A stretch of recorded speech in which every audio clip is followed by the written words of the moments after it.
Okay, welcome to another edition of the Above the Bridge podcast. I'm your host, Thaddeus. This is our 100th episode. Before we get into it, I want to shout out our sponsors. First, I want to shout out Defend Hawaii. They've been my number one sponsor from the very beginning. If you go on their website, defendhawaii.com, and use promo code ATBpod upon checkout, you'll receive 15% off whatever you order. They also have a store in Windward Mall called No One. Go check them out. Check what new drops they have for fall. They're getting ready for the Christmas season, so they're going to have a whole bunch of new stuffs coming out. So go check them out, defendhawaii.com, promo code ATBpod upon checkout, 15% off your entire purchase order. Next, we have another sponsor that was with me from the beginning.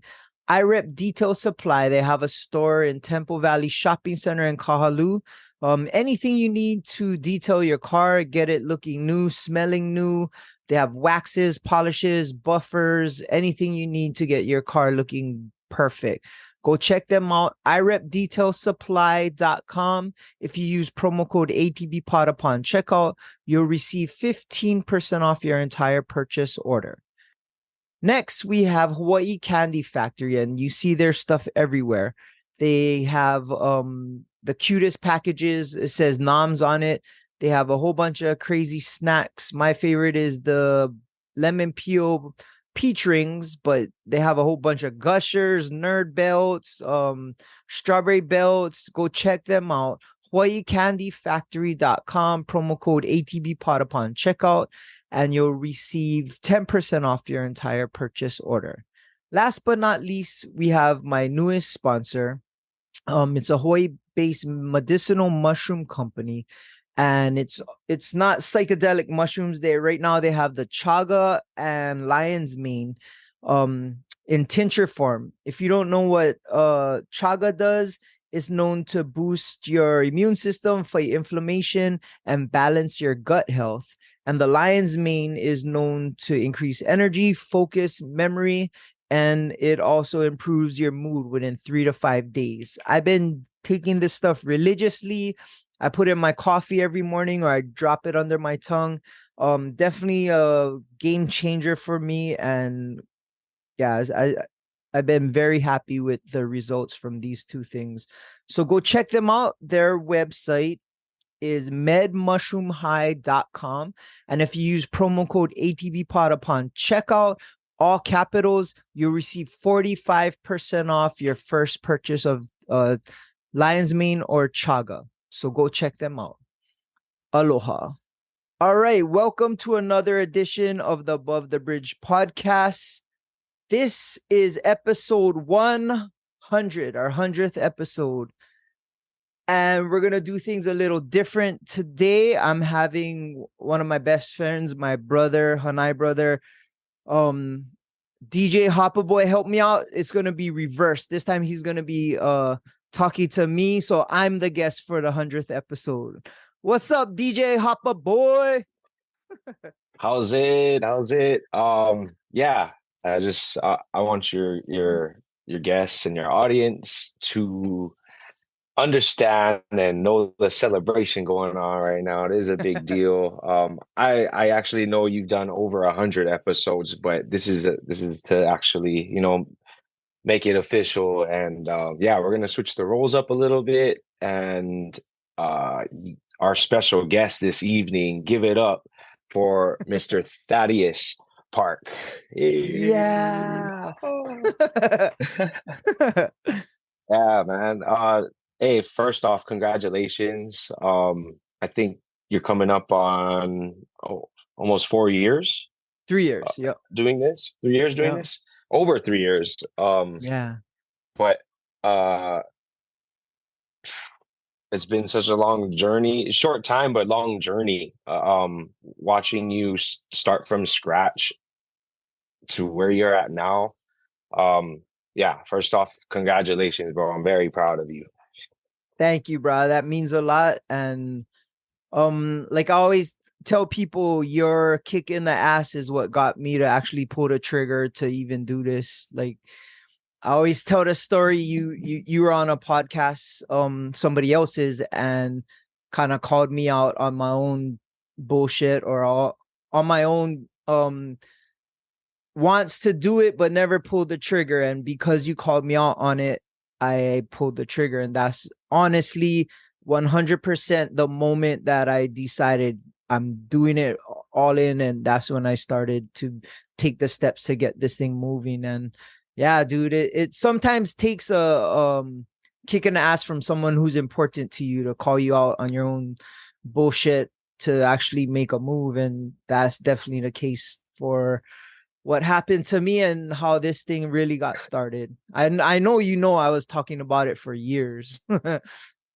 Yeah. I mean, initially, I know you wanted to do it with me, and Yeah. um, we had a name picked out. We were Yeah. chopping it up. We had the ideas flowing, and um, just kind of time passed by, and I didn't forget. I know you definitely didn't forget, and it was just something that I personally wasn't ready for, and I had to kind of be a man about that as well. And we talked about it, and I told you straight up, and I was like, "Man, you don't need me for this. You don't need me to do this and accomplish these things." And you took it as a challenge, and ah, yeah, now you're coming up on 100 episodes, over 100 episodes. So, um, yeah, I'm freaking stoked for you, man. This is really cool, and all the guests you've had.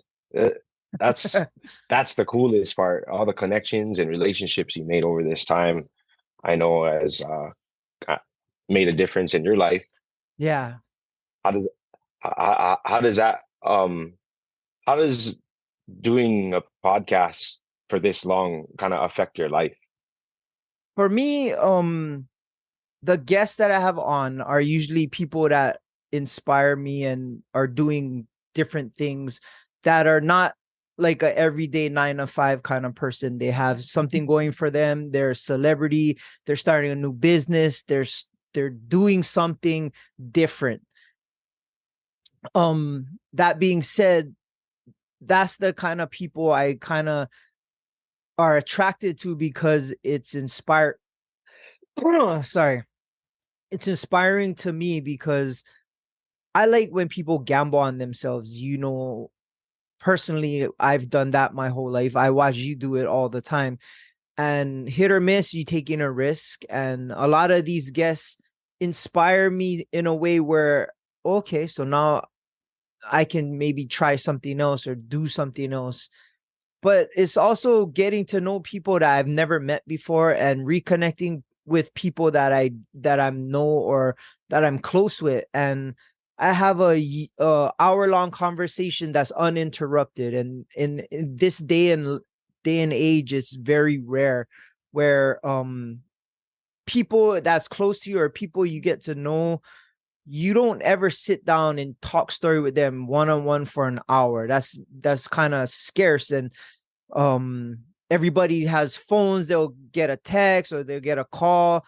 With this podcast, we're uninterrupted. We go one on one. And I like hearing people talk about themselves and their goals, their dreams, and how they're reaching them and where they want to be.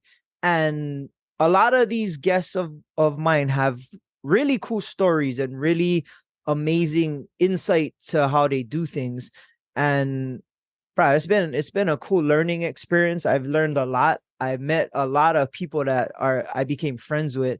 And I always said this: when I'm gone, my daughter can watch all these episodes and kind of hear me talking or know my personality, not just as a dad, but as a friend or as a person. And she's also watching me kind of do something I'm passionate about.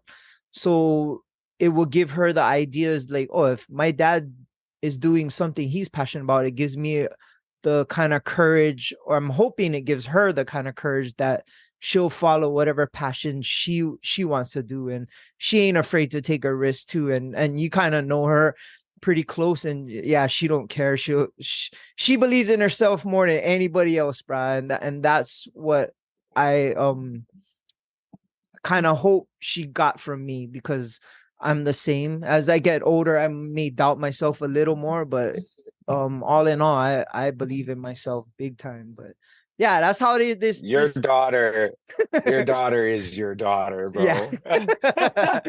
Yeah. Aria definitely did not fall far from your tree. Yeah.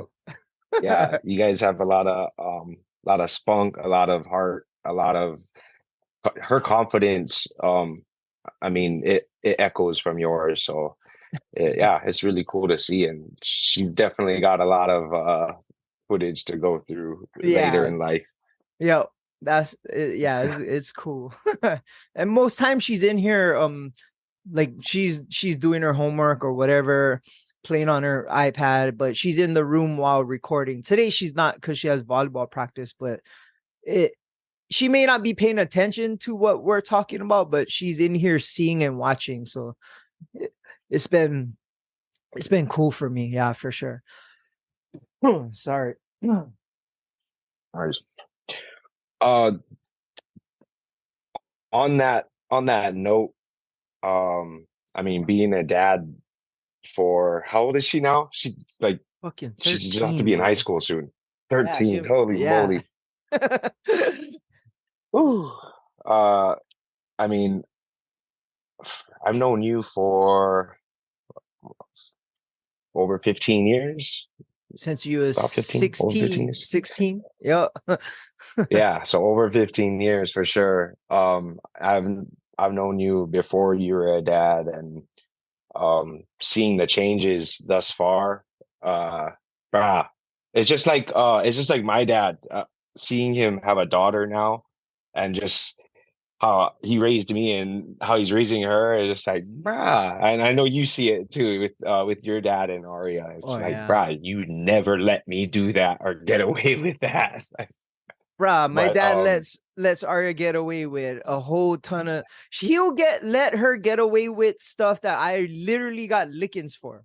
And like it's nothing. Like I just trips me out, bruh. It's like I know I got lickings for that. And you just take part with it. Like I don't get it, but I guess that's how it is, bruh. I ain't gonna change shit. You know what I mean? my my pops, he totally admitted it to me because we talked about, I was like, like what's the difference? He's like, it's so different. Like with a girl, you can't, you can't be as rough. You just Oh have to yeah.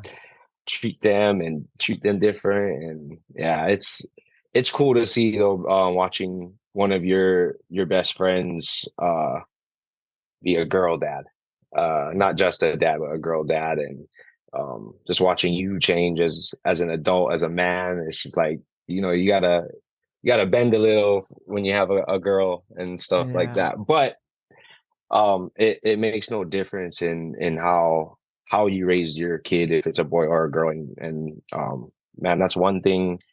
I mean, I talk to with other people, and one of the first things that comes up, um as a, what did you say,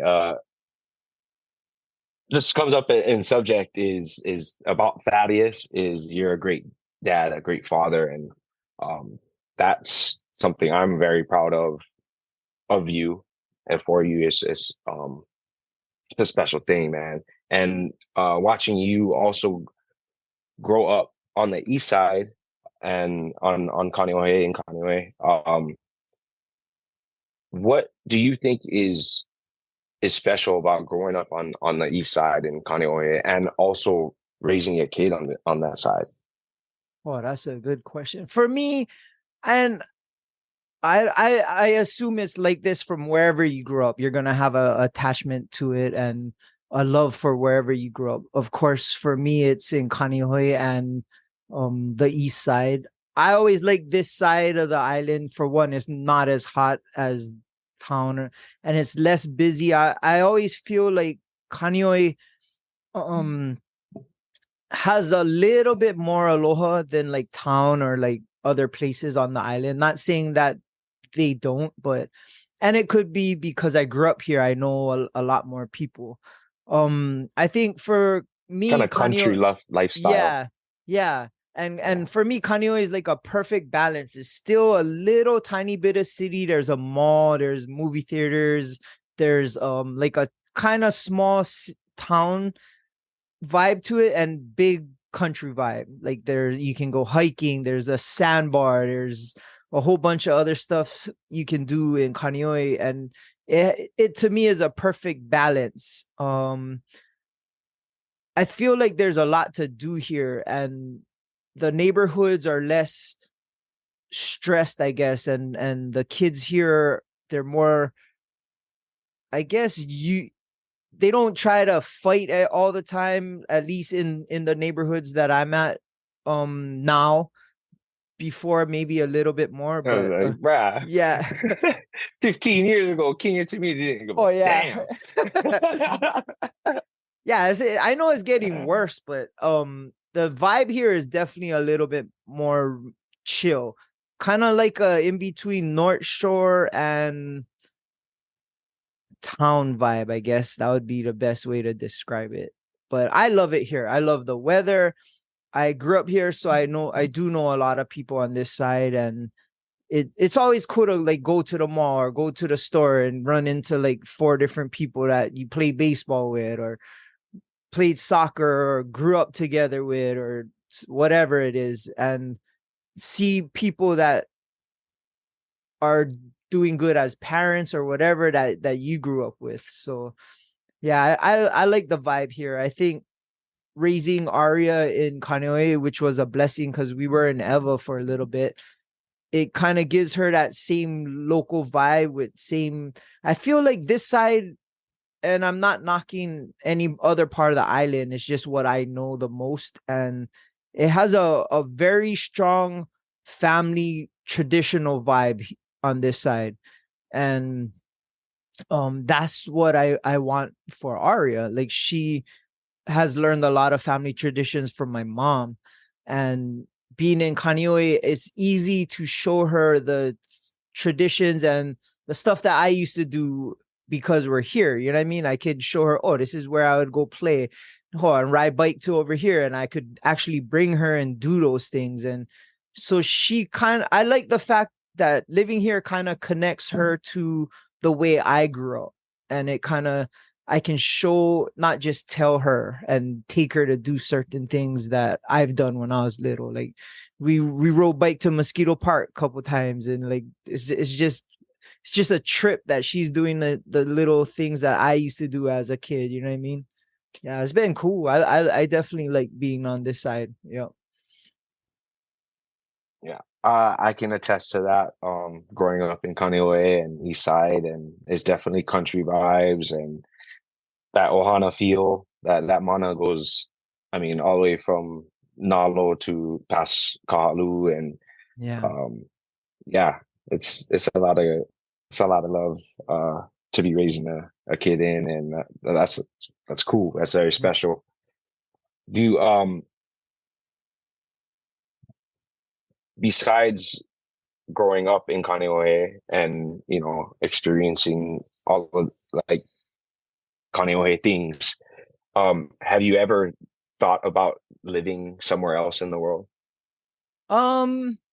Shit, I don't know, man. I lived in Eva, which was fun, and you can attest to that. You were at my house every weekend, but it was cool. I did like living there. It was just far, and the traffic was super bad, and it was hot. But the vibes in Eva was pretty cool. I definitely like the neighborhoods around there, but being back in Kaneohe makes me appreciate being back in Kaneohe. I don't think personally I could live on the mainland.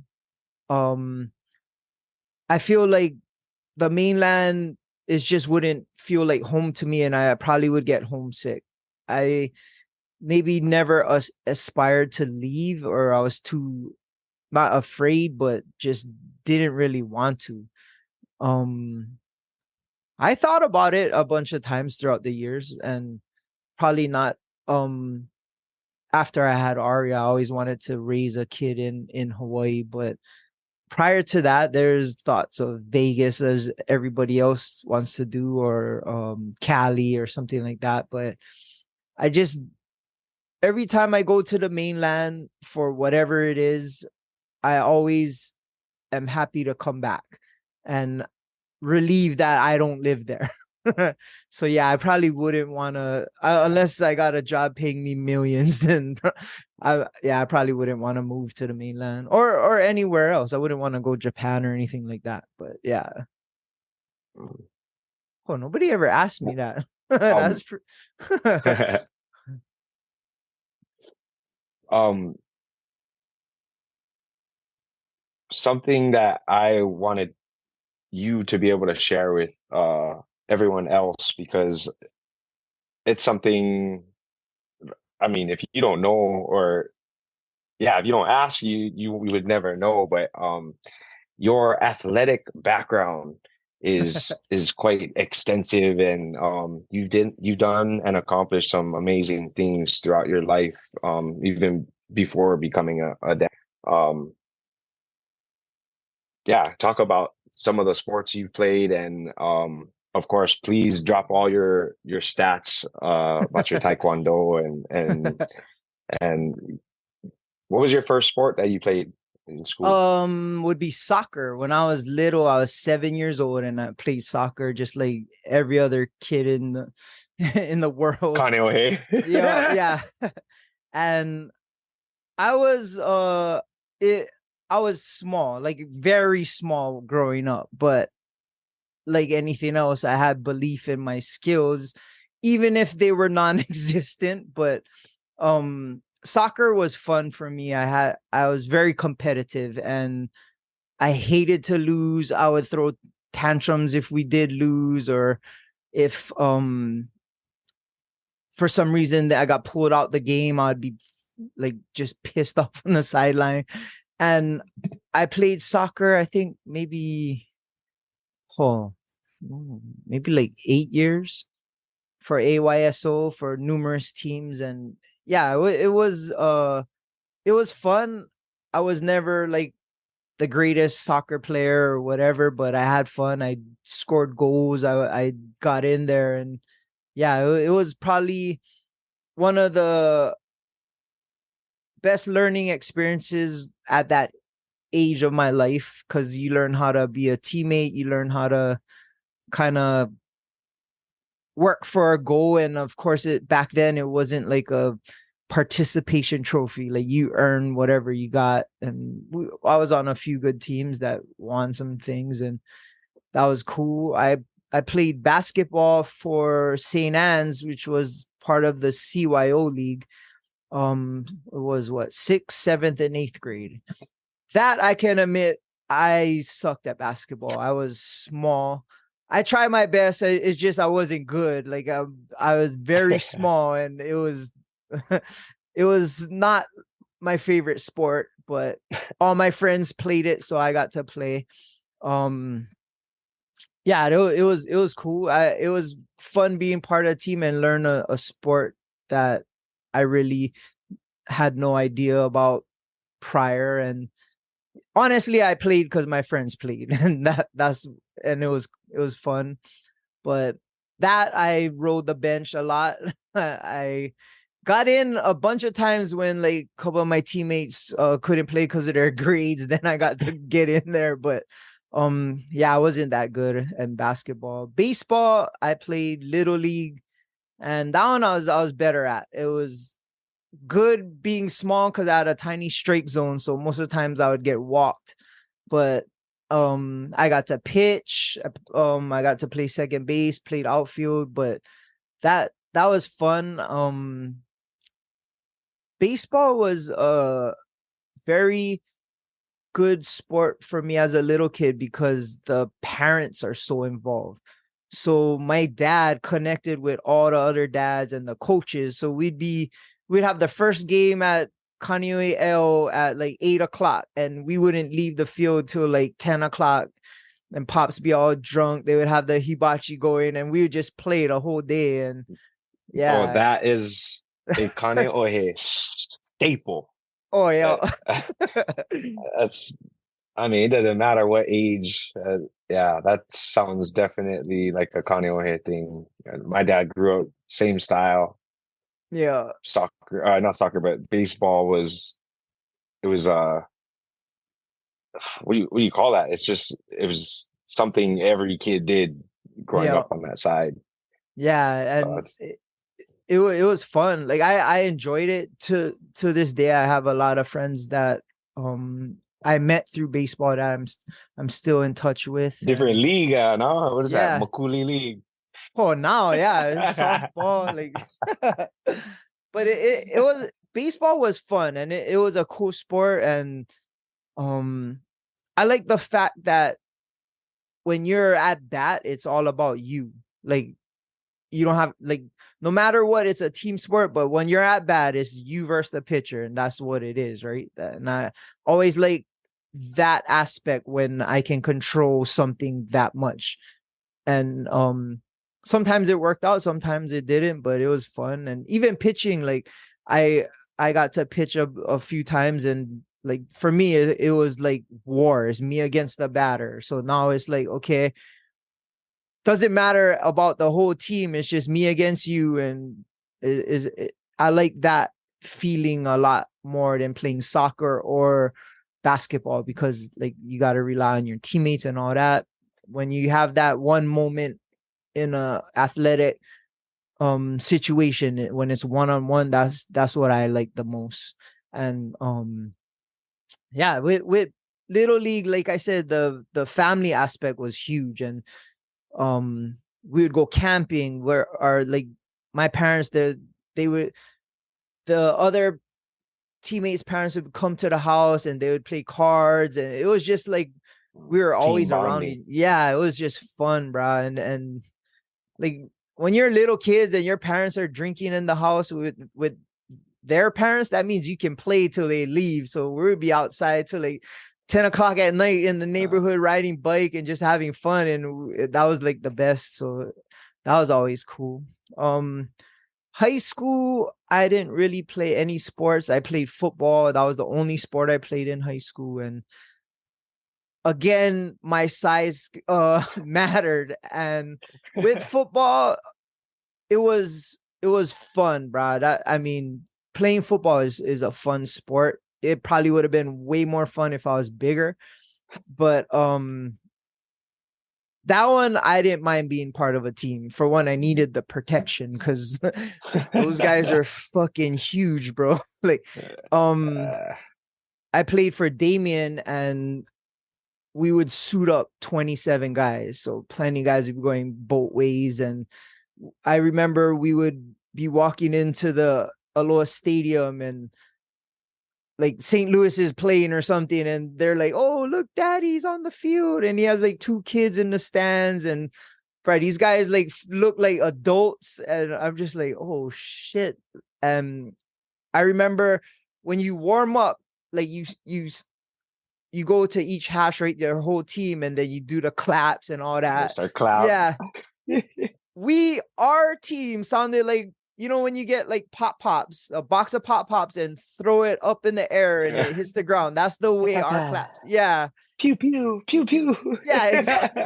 And they were playing like come in, man. They got like 54 deep, Oh, and it sounds like the Spartan. thunder is like, Ooh. and it was like, oh shit, we're gonna die today.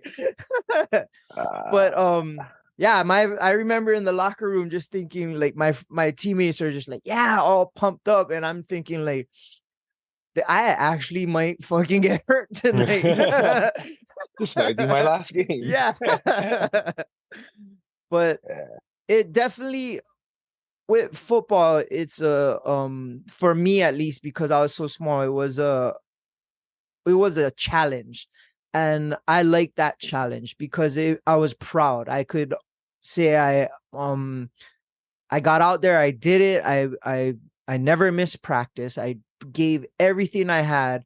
And bro, it was a struggle, bro. It was I was small, and bro, when I got hit, it would look bad. Like I remember chasing one dude on a punt, and I just got blindsided, and I just remember like the wind knocked out of Never have the me. rules they do now either. Yeah. And then the fucking like they have the Jumbotron at Aloha People, Stadium. people, people be cheering when the helmet pops off. Yeah. It's not a flag, And like then like I remember just being on the ground and they replayed it. And right when they so I was hit, like, ooh. the whole crowd was like, ooh. And I'm telling them, don't take off my helmet because I don't want any. And then the cheerleaders are all standing holding hands because they're all like scared that you're dead. And I just remember like, oh, this is fucking this is not good. But yeah, it was fun. I mean, the the times we won were good. We at that time it wasn't they didn't have a state tournament. It was the best ILH team versus the best OIA team, and it was called the Prep Bowl. And then before the championship game, they would have the second best ILH team versus the second best OIA team. So fortunately, my senior year, we were the second best ILH team. It was St. Louis, and they were playing I think it was Waianae in the Prep Bowl. And then it was Damien, us versus Kailua in the pre-Prep Bowl, I guess. The pre-bowl. And we beat Kailua. So at the end of the day, we were the third best team. And back then it was a big deal because they weren't divisions. It was, we played all the teams. Like we played Kahuku, St. Louis. We played Kamehameha, like all the bigger ILH schools. And for us to be that good at that moment in high school sports was a pretty good accomplishment. And to this day, I think that's the best Damien has ever done. They made it to their division championship games in the States, but lost. We went to the Prep Bowl and won. Fortunately, Damien's in it right now. They won the ILH Saturday, and they're gonna play Farrington in the first round of the state championship. So maybe that team will be better than our History. team. Yeah, and Make I history. want to see it. Yeah, I want to see them win the whole thing. But yeah, that was my football career. I never told this to anybody, but football for me was very it was a goal that I wanted to last the whole season, not miss a practice, and just give everything I had to it. And it, I mean, I wasn't the biggest, I wasn't the best, I wasn't anything with colleges looking at me, or I wasn't being talked to in a newspaper or anything. I was on the team and I played, and I honestly accomplished that goal. And I remember, You contributed. yeah. You played And slot back, right? You're a yep, receiver. yep.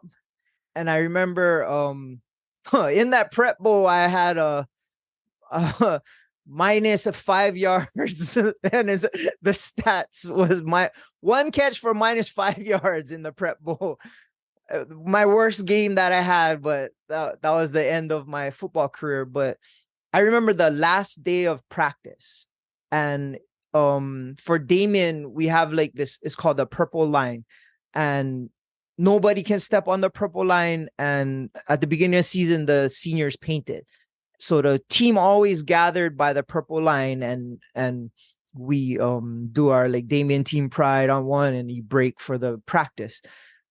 Our last practice, the seniors, like they did like a we'd run around the track, just the seniors together, and then the team would all give us love after, and we got to the purple line, and then we all hugged, and it was our last practice. And I just remember thinking, oh, I fucking made it through this whole season. And like I was so stoked. And I remember like fucking just thinking it was such a cool thing. And bruh, I remember taking a shower at home and I fucking lost it, bro. I broke down. I started crying in the shower, just like, wow, I really fucking went through all that. And yeah, it was one of the most important things I've done in my life was play football. And right, it was such a cool experience. And I know the culture that they have at Damien, and it's still the same, bro. They're not the biggest, they're not the best, but they'll fucking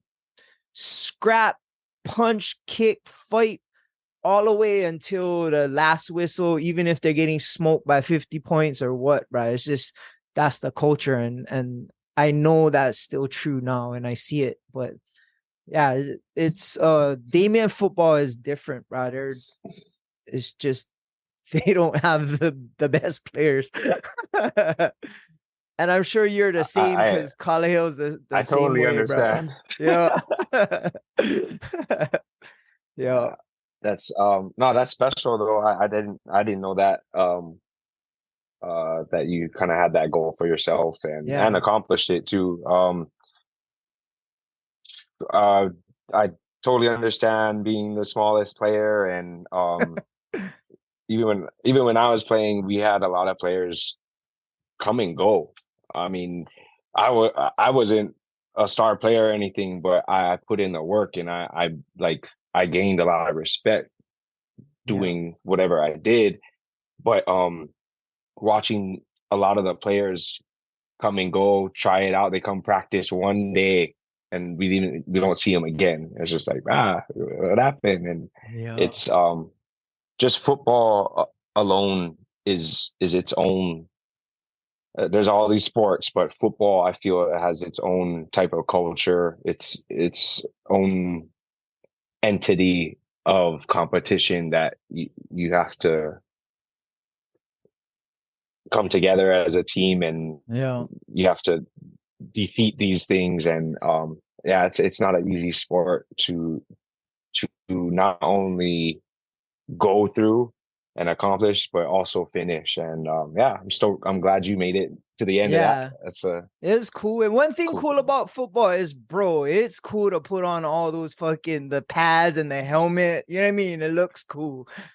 Shit, the Yeah, stuff they have now looks way cooler than the stuff we had back then, bro. bruh. Looks safer too, man.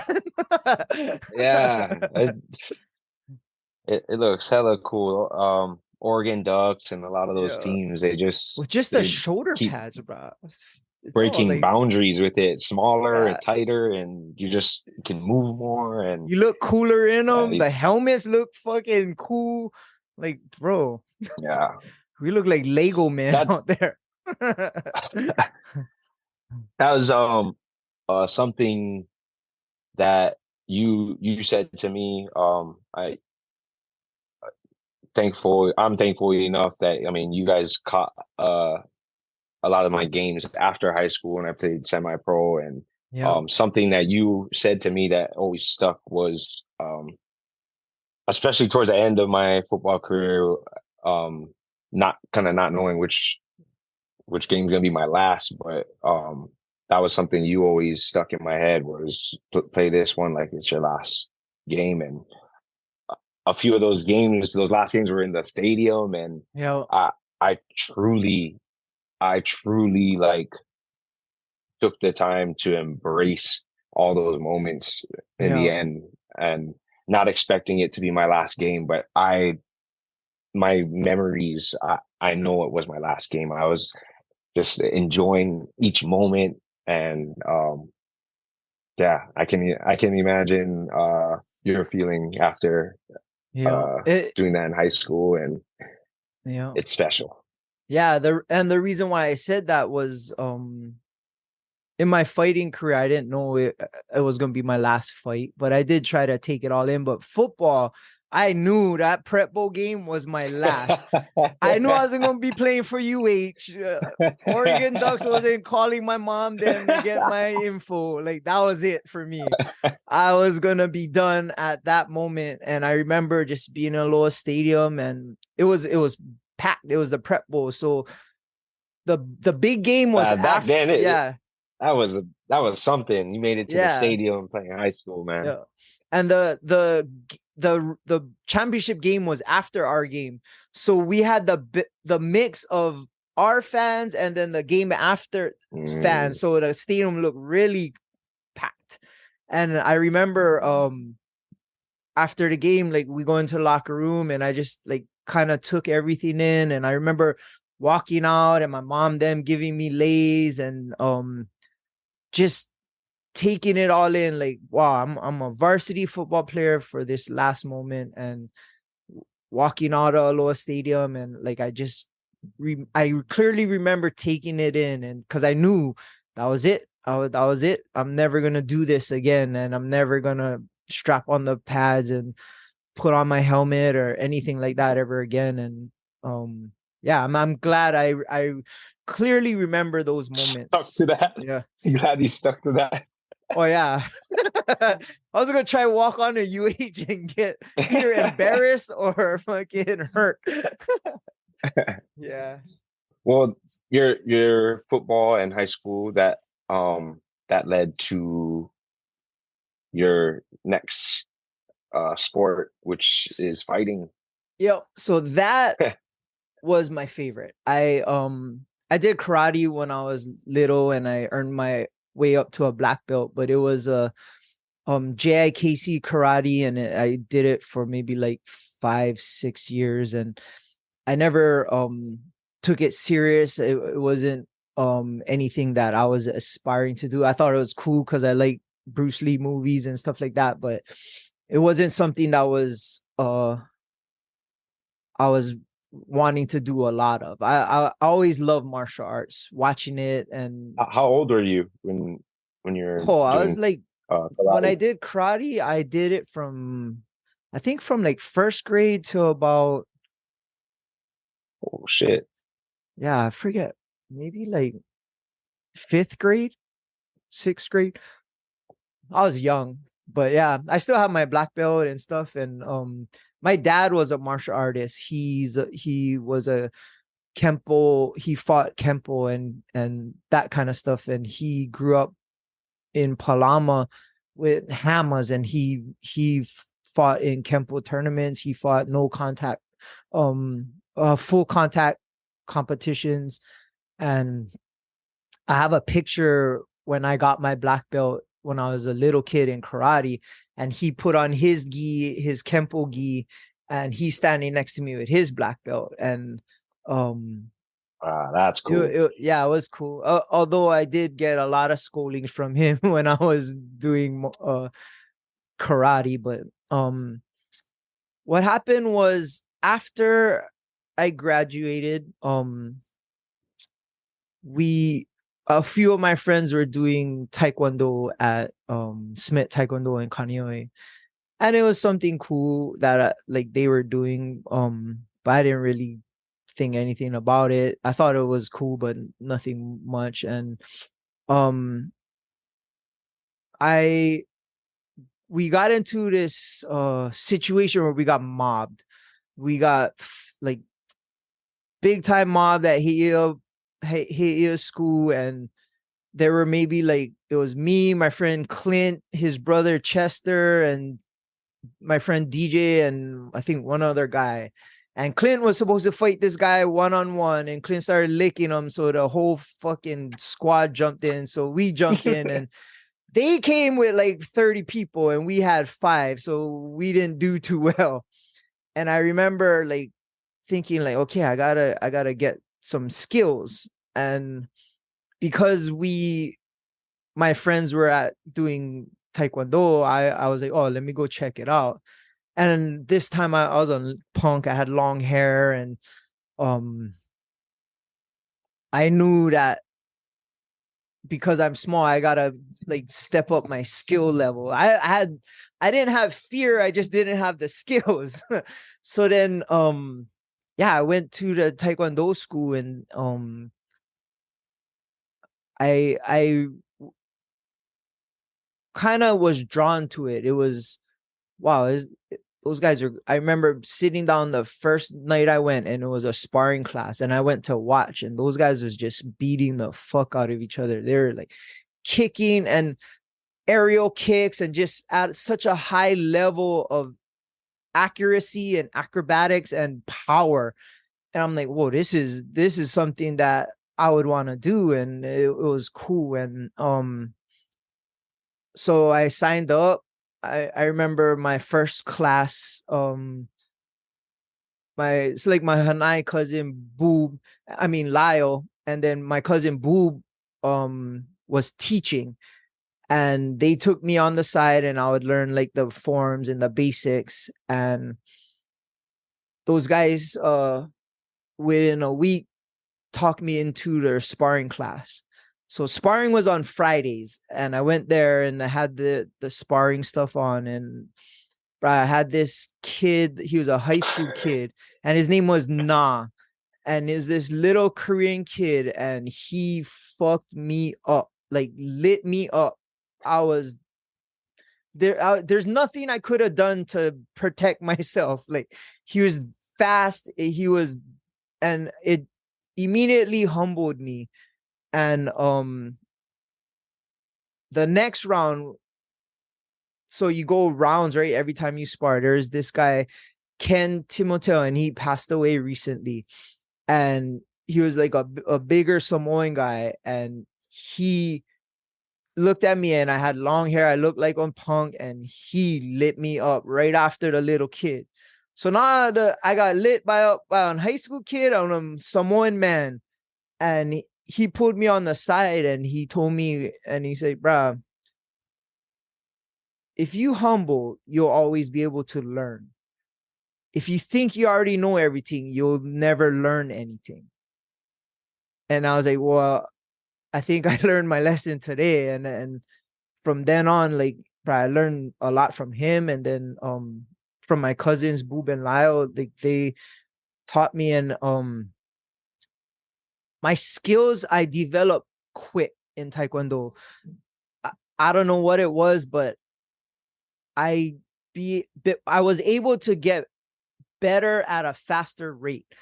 So you start off, and Taekwondo has a belt system. It goes like, what is it? White, yellow, purple, blue, or green, blue, brown, then brown, black, red, black, and black. So it's, obviously you're trying to get to the next belt level, and I'll be testing for my belts kind of faster than anybody else. And I was addicted to it. Like, that thing, Taekwondo got me addicted. They had what they call a black belt club, where you could go every day. You sign up and you pay a little bit extra, and you can go every day. So I'd go every single day. I would run to get in shape. It just had become an Olympic sport, like a full Olympic sport. And it was something that I was really passionate about. And I was having so much fun. And the best thing about Taekwondo for me was, when you compete, you fight dudes your own size. So out of every single sport I have ever done, I'm competing on the same size as somebody else. I'm not playing against some big fucking guy from Kahuku. It's like, this guy is my weight, my size, and now we can go. And it was that aspect of one-on-one. Same thing I had with baseball. It's like, one-on-one is me versus you, you versus me. I put in the work, you put in the work. We're going to see fucking who got it more. And that for me was that was my shit. I love that aspect. So my first tournament, I went to, it was regionals. We went to Vegas, and I won the regional tournament. And how old were you? I was 21. How old were you? Yeah, 21. Wow. And I started competing as much as I could. There's what they call it a US Open, where it was a world invitational tournament where the best teams from every world would come. And every year we would enter that, and then they'll have the US Nationals. So my first Nationals was in Oakland, and we went up, and a couple of Ben, my friend Ben, came with us. He was a fan, and he just came to watch the tournament. At that time, my instructor was having a baby, Bob Smith. He was having a baby, so he didn't come up with us. So we all went up as a team with no authority. we're Leadership. yeah, we were and then Boob and Lyle, my cousins, were like our coaches, but that was still our crew. You know what I mean? That's our family. So that was probably my favorite tournament. Made it to the semis, and at that time I was a blue belt. But for nationals, you gotta fight as a black belt.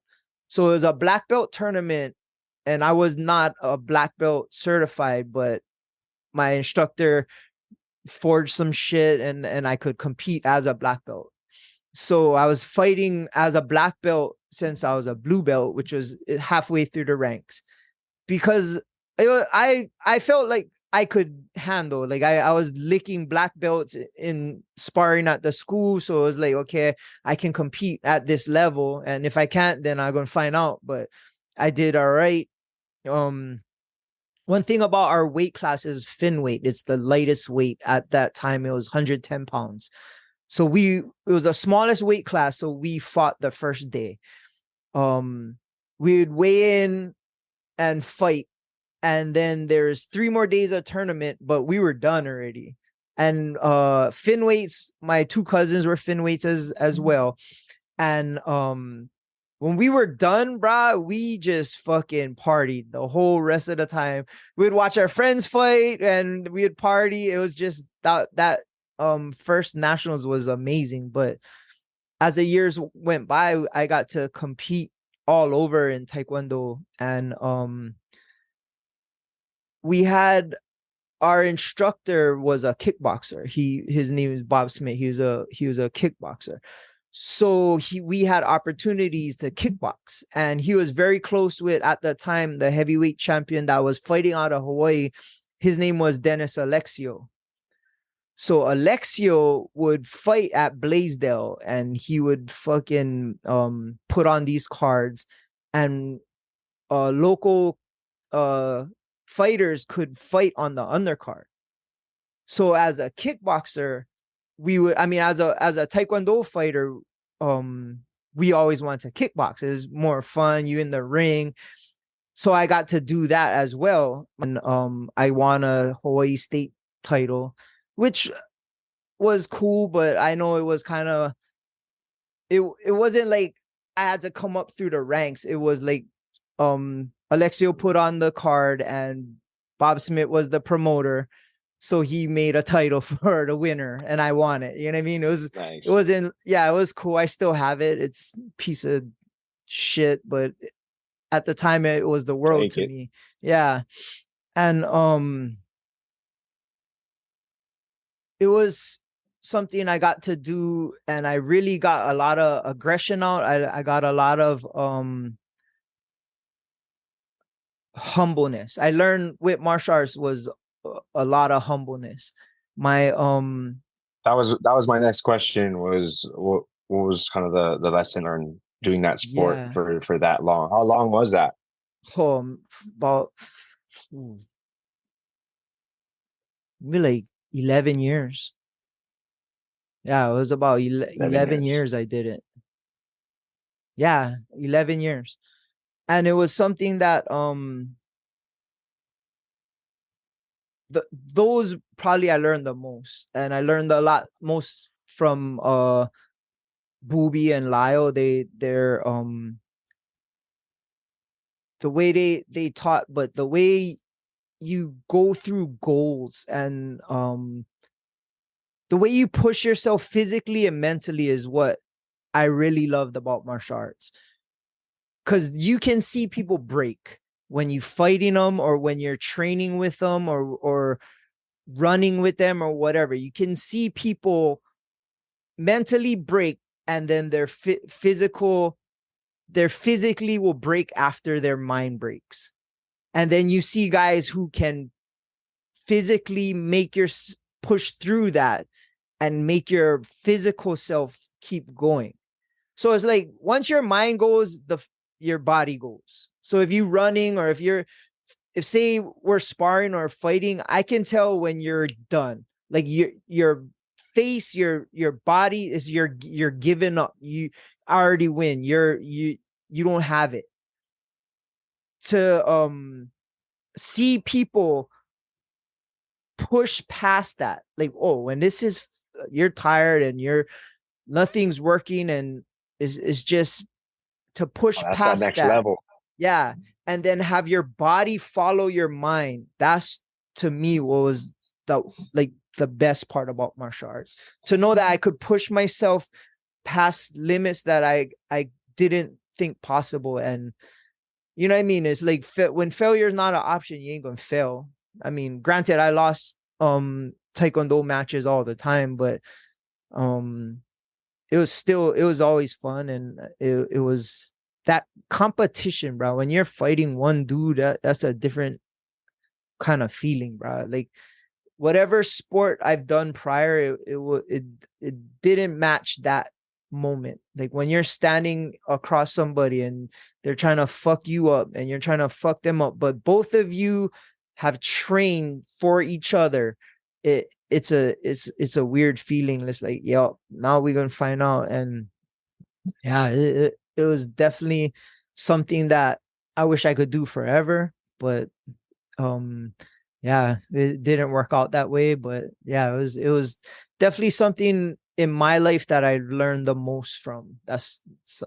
And it gave me a platform to create relationships and to conduct like business or anything else in my life with the same humbleness, but drive and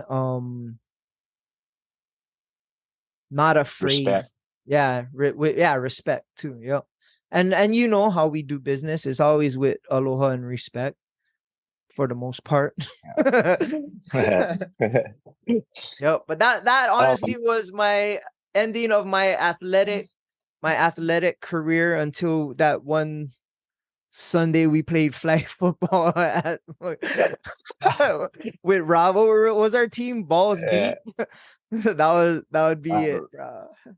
But I've been finding a lot of pleasure. That. Yeah, I've been finding a lot of pleasure watching my daughter play volleyball, and it's hard to keep my competitive attitude and my mouth because you're not playing.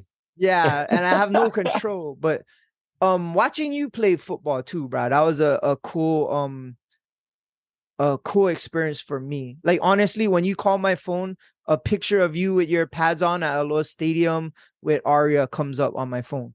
Like that's crazy. That's your screen picture. But to watch you play, and like you played without fear, and it was just that kind of tenacity. Is like, I understand where you are coming from. You're a small dude and you're playing in a big game with big people, and you got to let your presence be known. And bro, that's how we lived our whole life. You know what I mean? And for me, it was fun to see, and you get a little bit more emotional than most people when things don't go your way. And to see that tenacity was fun. And yeah, I've learned a lot from watching Aria, watching you, and actually watching Aria's teammates too, bro. It's been cool. Oh, one thing I did teach Taekwondo when I was there. I taught for maybe about 6 years. So teaching the kids and taking them to go fight at junior nationals and stuff. That was always a cool experience for me. That's teaching was something that I love more than competing, because watching the kids hit their goals were cool. I would get way more nervous for them to compete than me. Is that something you could possibly see yourself doing in the future? Ever? At one point I thought, yeah, and we had a falling out with our instructor, with me and my two cousins, and that's kind of why we left. And we started training out of our friend's warehouse for a little bit, and then we just kind of lost interest in Taekwondo and stuff. And I don't know. You think you could maybe do it in the future? Maybe. I always say maybe, but I don't know if I have the time, or I don't know if what I could teach them now would be applicable, because I know the martial art changed and evolved, and I definitely didn't evolve with it. But I mean, you see me at UFC, I'm the best coach on the couch. You know what I mean? Just overall, like you mentioned with Aria, that's something we talked about recently. I noticed, and it's really cool to see is you're you're like a volleyball coach dad. Like you totally change your shit up. You know what I mean? Yeah. You're at all the practices, you're at all the games, and you're always there supporting her. She she picked volleyball. I mean, she what was she trying before volleyball? Was dancing.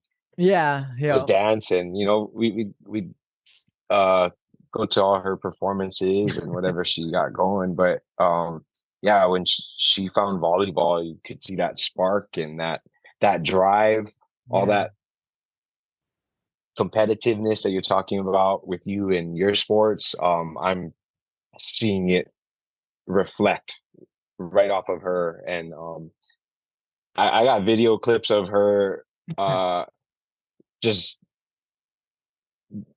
emotional. You can see how emotional she is. She gets upset, she gets happy, and yeah, when her and her team scores that last point and they go crazy. Yeah, I got a cool clip of her, just them celebrating after that win and stuff. And for me, I'm gonna keep that forever because I like seeing that type of passion from another person about a sport is like Yeah. it's really it's a type of grace. I call it, and grace isn't the easiest thing to spot or see all the time. And that was a graceful moment for me to witness your daughter and Aria just having fun and enjoying playing sports. So it's cool to see you kind of take over that coaching slash volleyball dad now. Yeah, she definitely has found her passion doing it, which was surprising. And like everything we've done, she's the smallest one on her team by a foot easily, and she'll dig everything. She don't give a shit. Like she'll go, but She embraced it already, so yeah, that's the yeah. best part. And she's the You know you're the libero. smallest. Yeah, she knows it, and she'll do whatever it takes to get that ball up. But man, she's definitely a whole mood, man. She's fucking passionate. But one thing I always promised, which was something that I got from my parents, was I was blessed to whatever sport I've ever done, I could always look in the stands and see my parents. I seen them at Heia, wait in the hot sun, watching me play baseball, Sousa's Dairy playing soccer, side of the basketball court at St. Anne's, like Aloha Stadium. I remember every game, Aloha Stadium, Cook Field. They'd be underneath the lights watching me play football. They were always there. And I promise, like, I'm like, wherever Aria's gonna be, unless like I really can't make it, like she'll be able to look and see me cheering her on. I'm gonna be her number one fan. And sometimes I gotta tone it down and like it's been rough, but um I'm always gonna go. And her team went to Chicago last year and or this past summer, and we went with her and to see her compete on a national level. It was a national tournament, had 130 courts in this big convention thing at Chicago, and like she was there doing her thing and I was there screaming at everybody. Supporting. Yeah. Yeah, is definitely something that I find joy in watching her play volleyball. Eh, Dance was cool. Like we'd watch her dance and but she loved it, but she wasn't passionate about it. Volleyball, something clicked with her. Like she'll watch it on her iPad. She's outside banging the ball. Like she's about it. And like it just reminded me when I first started Taekwondo, I was so immersed in it that I couldn't get enough. I'm watching people, old fights of older athletes, and she's watching volleyball, watching girls from her club. We'd go to their high school games and watch them play. It is fucking, yeah, it's been a cool, That's that yeah, dedication right there. yeah. And we'll see how long. Hopefully she sticks with it and um makes it through high school and see what happens. But yeah, she's definitely athletic to where she could do something with it, but we'll see. Yeah. Yeah, that's exciting, bro. And something we kind of touched base on earlier this week, something you kind of going through because um man, Aria's getting older and I guess I guess recently she kind of put you in a situation to kind of open your eyes and make you realize that she is growing up. Yeah. And it's sad, but at the same time, I mean, bro, you should be so proud of her. She's not a little girl anymore. And yeah, how do you feel about? I know you're not the only dad with this happening to you, and um, what what's what's kind of going through your mind about it, and yeah, how do you feel? Well, what the incident you were talking about, which was cool that I had you to talk to about, because I didn't really know who I could talk to. I just had to let it out. But she had like a Halloween thing, and growing up, she was like, I'd take her trick or treating, we'd do our thing together, and she's been going with her friends. But this past year, her and her whole crew, they were at Aikai Loop, and I kind of made sure I was around. So we brought my friend Jaron and his son and his wife, and we took the son trick or treating in the same area just so I could be around. And of course, I have find my iPhone, so I'm looking where she's at and thinking, okay, now I'm gonna accidentally run into her. And oh, when I did, like, she was not happy to see me, bro. Like, she's like, Daddy, you gotta go. Like she wanted to be with her friends, and she's 13, and I get all that. I understand it's not a bad thing. It's just life, but it just put into perspective that little girl that needed me holding her hand, trick or treating every year. That is done, bro. It's gone. It'll never be like that again. And bro, it kind of bummed me out. And the realization that it's never going to be like that kind of hurt and stung. And it's life. It's not a bad thing. It's just life. I expected it.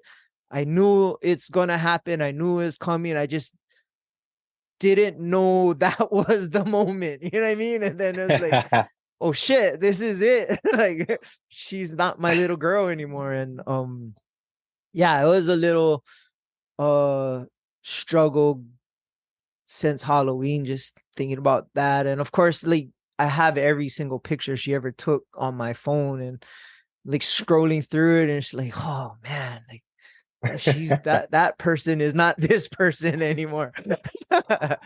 And Oh it's life, man, I get it, but fuck, yeah. I'm happy the person that she is, and the friends she's made are good girls. And yeah, and everything in life is gonna happen. Boys are gonna come into the picture. I'm gonna get arrested for murder. We're gonna go. Oh Yeah. man, yeah, yeah. You mentioned that school dance, and I was like, wait a minute, should I be outside in the parking lot? I don't Shoot. know, bro. They honestly were complaining to me about the DJ, and I'm just like, next year, your dance, I got something for you guys. Your uncle can go over there and rock that house and keep his eyes on all you fucking kids. Yeah. That's funny. Yeah. You're like, Daddy, the Oh DJ's man. so drunk. I'm like, we could fix that. Oh man. That is, Yeah. I mean, that's something we kind of going through together. I've had friends daughters come into our club and we're like, bro, what are you doing here? Like, Whose fake ID you're does your using? mom know your Yeah. yeah, using your mom's ID? Like, what the hell? I'm 23. What are you Um, talking about? I was like, oh shit. oh, Yeah. that's yeah, that's a crazy one. I mean, I didn't mean to put you on the spot, and I know that was a vulnerable moment for you. But like, bro, we're the realest cats in the game, man, Yep. and um, it it's there's gonna be it's not all good times, and there's gonna be sad moments as well. But Yeah. I again think um I think that yeah, that's just the next step, and you have uh a very beautiful, intelligent daughter that you should be proud of. You are proud of. We're all proud of Yeah. her and her accomplishments this far, and she's gonna be getting into high school soon, and Bro, that's a yeah, trip. I'm excited to see her uh be more passionate about volleyball and or whatever sports or whatever she gets into. I know she knows that she has a solid support system, Oh yeah. all the way in and out, family and friends, and You was yeah, there. it's You guys were there from the moment we found out she was even a little fucking embryo. And yeah, you've been there for her since, bro, without a shot of a doubt. And yeah, I'm blessed. And I remember that conversation we had when I was going through my divorce. It was like, bro, what's gonna happen with Aria? And you're the one that told me, like, bro, her support system is solid. Her family is solid, and it got me through it. And it's tried and tested. It's always cool to hear some shit from people that are close to you, like, oh, um, I got your back, or like, I'm there for you, and it's cool to hear. But take away all the words, and the actions is what fucking you ride with. And the people that are in my circle, when it's time to ride, bruh, everybody got on their horse and rode with me, pushed me, dragged me next to me, and it's a blessing, bro. And it was something that you called before it even happened, bro. And it was cool to know that from people that say they got my back to actually see it in action, bro. And it's the hardest parts of your life, you see who's next to you, and bro, that's the real ones. And bro, that shit clicks, bro. And it's been a blessing, and something I don't take lightly, and something I'm always there when my circle needs me. I'm the first one to step up. You know what I mean? It's just how we are.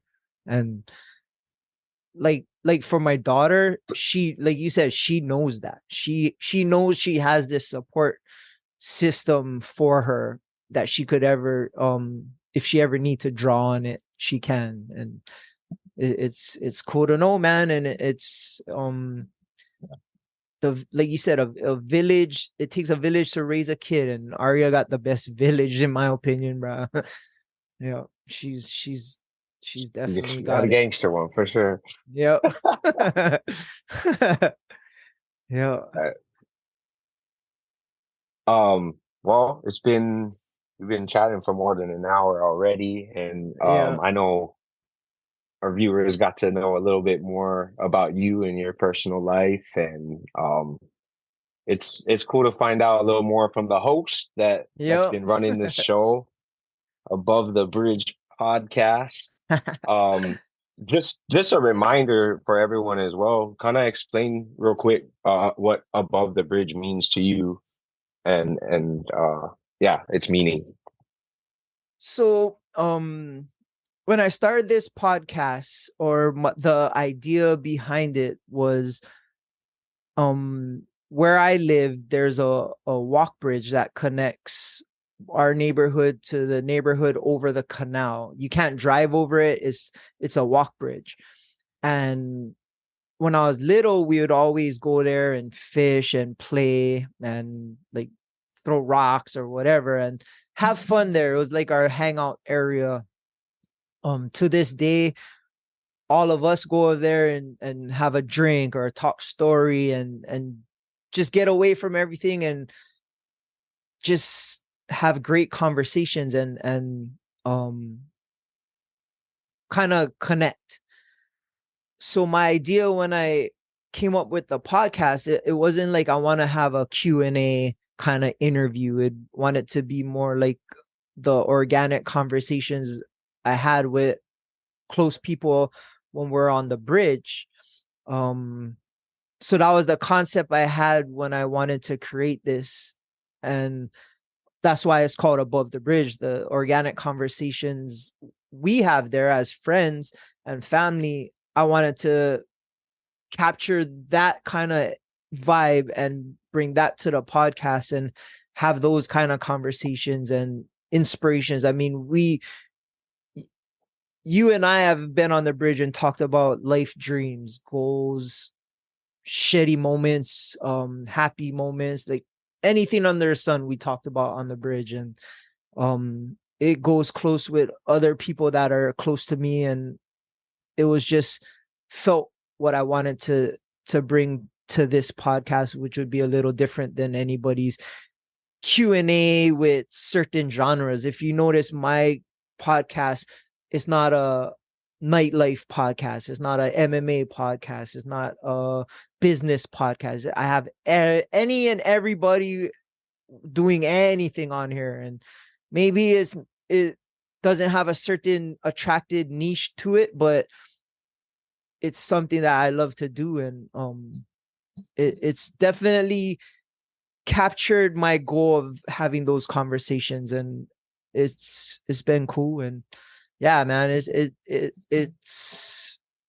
been fun. And yeah, I'm learning a lot about people and ambition, and I'm learning a lot about myself. Like, I've watched the first couple episodes and I watched the last episode, and to see the difference is pretty cool. And yeah, I learned a lot from doing it, right? I learned how to borderline edit, not as good as you, but I'm learning. And it every Bro, I'm night and learning. day for your Yeah. And you accomplished a lot on the editing side, and it's a very intimidating um factor of this industry. yeah. It's a lot of work, it's a lot of time, and a lot of people don't want to put in that work or time, and not even want to, but like I said, it's intimidating. So it's like, oh, I want to do this or that, or I don't want to learn this and that, or it's ah it's something you took the initiative and accepted the challenge, and it's been 100 episodes later. I peeked some of your first couple episodes as well, just to kind of reminisce and see the difference of how it is now. And ah it, it's it it's raw, organic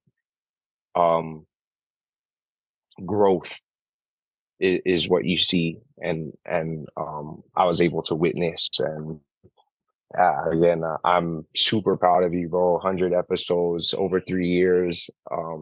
Above the Bridge podcast. What's some of your do you have a goal uh or something you want to accomplish with this podcast for the future? Well, my goal is obviously to expand to bigger audiences. I want to get more mainstream guests. I've gotten, in all honesty, a little complacent with how I do things. Oh, I just find somebody on Instagram or whatever, or somebody I know, or a link, and then I'll get them on, have my thing, and then edit. Like, I want to do more hands-on, where maybe I could do live in person, or I want to take this to where I'll go to some fairs and talk to people, or like concerts or something, and just kind of talk to people face to face and have it recorded and elevate the brand a little bit more. And honestly, I want to get better with editing and do like more cooler stuff with that. I know you always send me other people's podcasts to give me ideas, and I always learn from what you show me. I think I gotta, my goals honestly for this coming year is to get not more passionate, but to seek out bettering my craft, to get to learn more how to do this better instead of thinking this is what I want to do. Like, I can always be better. And to be better, I gotta seek out learning how to, and to do different things to get myself better. And that's probably my goal for this coming year. Obviously, I want to get like mainstream guests, where it's like who knows, could be anybody. Like, fuck, it would be cool to have The Rock on one episode, you know what I mean, or something like that, any 49er or something like that. It would be sky's the limit, but I have to reach the sky. I cannot just get complacent. Um and I do want to get better with my conversations. I want to get better with my speaking. I have little tendencies that I want to get rid of, and I don't know. I'm doing it half the time until I'm editing. I'm like, bruh, I said at least 30 times. But It's it's just me being well, me sometimes, though. But I think it definitely shows. But yeah, I uh, want to take it a little more seriously, and don't just get stuck. Oh, this is where I'm at, and just flatline and keep going like that and hit that plateau. I want to be okay. That's where I'm at. And I always say this, which I need to start doing is I gotta get comfortable being uncomfortable. Right now, I'm comfortable being comfortable doing this. Yeah. and that's something we all go through. So um,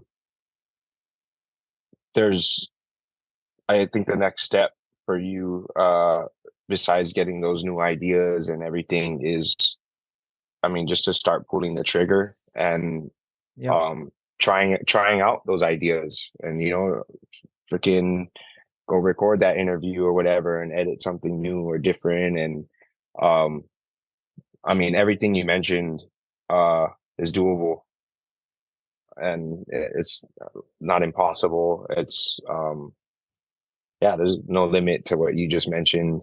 Um, I think going to be a bright future for Above the Bridge podcast. Yeah. I'm looking forward to what's coming up next, and the new ventures you got planned for it. Yeah. And the main And thing thank you for, for having me on. I oh yeah. appreciate you letting me. Um, Yeah, uh, and this was your idea years ago, like to reverse it, and I figured this would be the best time. But um, you personally helped me through many obstacles doing this. The biggest thing for me doing this is I'm having fun with it, bruh. I'm learning so much, and a lot of the conversations I have with these people inspire me so much that, like, it just, I remember like a couple of them. It's like by the time I'm done talking to them, like I'm so charged up with positivity. It's like I could run through a wall, and it's hearing people's stories and how they push through. Like, I just had the guy who cuts your hair, Koa, on, and his story and his tenacity and levels that he took to get to where he was in, instilled in him in such a young age that he has his own place, and he's so young, bro. It's like that guy is gonna, like, he didn't even, it's just mind-blowing to meet people like that. And it's like, how can you not be inspired or amazed by people like that? And fuck, it's been cool. And yeah, I have comedians and business owners, and it's just a lot of people that don't get to tell their story that could inspire somebody else with their story is been cool moments for me. And yeah, Hey, something. it's all thanks to you creating a platform for these Yeah, people and your guests to be able to talk and tell these stories because um without it, I mean, you wouldn't hear any of it. And um I truly believe what you're doing and what you have makes a difference, and um it helps make an impact on other people's lives, and that's what life's all about, you know. for sure. So you have something of value of with that. So fucking awesome. I appreciate it, man. Speaking of which, this Sunday we're gonna be rocking out at Alamwana Beach. What you got going on this Sunday, bro? You gotta fucking let everybody Oh, know. uh, November 19th is our sixth annual If Can food drive and picnic. Um, this has been almost kind of like almost a decade in the making. It's been more than 6 years. It started off as a beach mix drop. I was doing mix CDs and give them out for free, and we'd all come to the beach and just enjoy the day. Oh, that's And then right. it turned into something easy we can help the community with, which was feeding the homeless. And um, it made so much sense how everything kind of transpired and turned into what it is now. It's not a beach mix drop anymore. It the saying, everyone knows the saying, if can, and if no can, it's all good, you know. And that's in Hawaii, we're raised with that attitude. And um, doing this event officially and doing it with the name If Can Hawaii, um, it's turned into a day to create memories for a good cause, and that's what that day is all about. And that's what we're going to celebrate. Life is short. We all have had friends and lost very special people in our lives, but um, one thing that we can always count on is this one day out the year we all get together, we hang out, we're at the beach, we play volleyball, we barbecue, we again, and we literally create these memories. And all you have to do is show up and bring canned goods, and we collect them and we'll donate it directly to Hawaii Food Bank. And we've been doing that for 6 years. It's been over 6 years, Wow. but officially counting, yeah, this will be the sixth annual, and I'm excited just to see a lot of the unfamiliar faces, because you only see them on IG. You know, these certain friends and family that you only see on social media is crazy sometimes. So to be able to create an event where people come together, not just friends or family, but your community. And yeah, you have to do something good for it. And it's easy to do. You literally show up to the beach and pop tent, bring your canned goods, and have a good time. And Sunday, November 19th, we're doing it all again, and I'm looking forward to it. Yup. Bro, I didn't realize it was six, bro. That's insane. You've been growing this thing from. Yeah, and bro, every year is better, and last year was like so much fun, bro. It's gonna be a good time.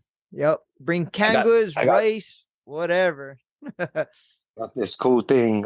Shout out to Hawaii Aroma Cafe and the Gallery Waikiki. They made this little like art statue thing. Oh, They that's gave it to super me this dope. past week.